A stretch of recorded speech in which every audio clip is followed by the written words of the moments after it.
Mga kahak style, for today's video ay ituturo ko sa inyo kung paano magiging Wi-Fi extender ang inyong mga cellphone. Ibig sabihin po nito ay kung yung halimbawa cellphone mo lang ang nakakonect or naka-access sa kahit anong Wi-Fi, maaaring ang cellphone ng kaibigan mo or cellphone ng kapamilya mo ay sa cellphone mo lang magko-connect para magkaroon sila ng internet. O di ba ang galing? Kung hindi mo pa alam at interesado ka, panoorin mo ang video hanggang dulo.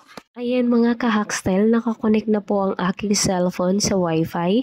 Mag-play lang tayo ng video sa YouTube para makipakita ko sa inyo na may internet ang Wi-Fi kung saan ako nakakonect. At ngayon, punta tayo sa aking hotspot para makakonect ang isa kong cellphone, ang old phone ko. Ayan, ito ang pangalan ng aking hotspot, Realme 11 Pro 5G. Click ko lang ang more para mapakita ang password. I-click ko lang din ang barcode para ma-scan at madali lang tayo makakonect.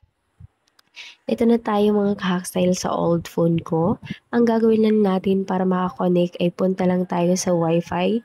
Tapos hanapin ang pangalan ng hotspot ko, ang Realme 11 Pro 5G.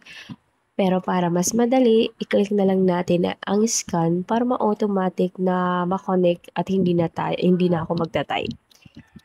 Ayan guys, nakakonect ng old phone ko sa hotspot ng Realme at ngayon punta tayo sa YouTube para maipakita ko sa inyo na gumagana ang hotspot kahit nakakonect sa Wi-Fi na pwede siyang pagsabayin.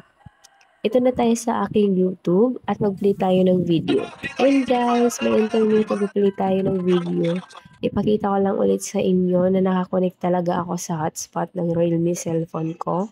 At kung nakatulong ang video nito, pa-click ng subscribe button and like the video.